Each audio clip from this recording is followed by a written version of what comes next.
हिताहितं सुखम दुखम आयु तस्य हिताहितं मानंच तच्च त्रोक्त आयुर्वेद स उच्यते। अर्थात सच्चा ज्ञान समय की कसौटी पर खरा उतरता है। नमस्कार।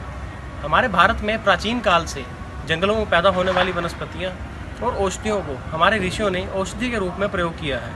यही नहीं, जो भोजन है, जो आहार है, जिसका हम दिन प्रतिदिन सेवन करते हैं, वह भी औषधि के रूप में ऋतु अनुसार, समय अनुसार और विभिन्न अनुपान के अनुसार ऋषियों ने सेवन करके हमें यह संदेश दिया कि हमारे जंगल में, हमारे आंगन में, हमारे घर में और हमारी रसोई में जिन चीज़ों का हम प्रयोग करते हैं, जिन चीज़ों का हम सेवन करते हैं, वह हमारे लिए औषधि हो सकती है।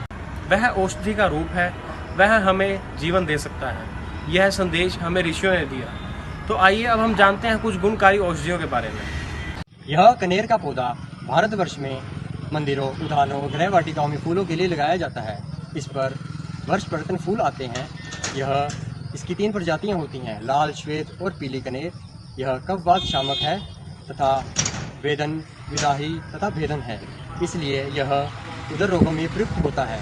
इसकी हृदय पर तीव्र क्रिया होती है। उचित मात्रा में यह अमृत है, परंतु अधिक लेने पर यह हृदय के लिए विष है। यह रक्त शोधक भी है तथा श्वासार है। हृदय जनित श्वास रोगों में यह प्रयुक्त होता है। तो आइए अब हम जानते हैं एक और औषधि और वृक्ष के संदर्भ में।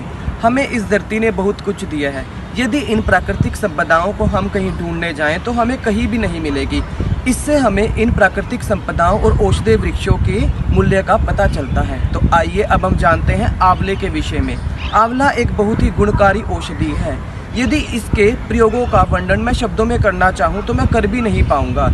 आंवले का प्रयोग हम बहुत से रोगों में करते हैं। सिर से लेके पांव तक के रोगों में आंवले का प्रयोग किया जाता है। आंखों की समस्याओं के लिए आंवले के रस का सेवन करने से नयन दृष्टि बढ़ती है और बालों की समस्याओं के लिए रीठा, शिकाकाई, आंवला और भृंगराज के पाउडर का लेप बनाकर बाल धोने से बालों के झड़ने की समस्या भी खत्म हो जाती है। इस औषधीय पौधे को आज हम जिसको स्वाद बढ़ाने के लिए प्रयोग करते हैं, यह इलायची का पौधा है। इलायची खुशबू व स्वाद का पौधा है। इलायची पेट के रोगों में लाभकारी है। भूख न लगने पर इलायची का प्रयोग किया जाता है। वह दूध में इलायची डालकर पीने से अपच की समस्या दूर होती है। साथ ही जठरांत्र संबंधी विकारों के लिए इलायची का प्रयोग किया जाता है।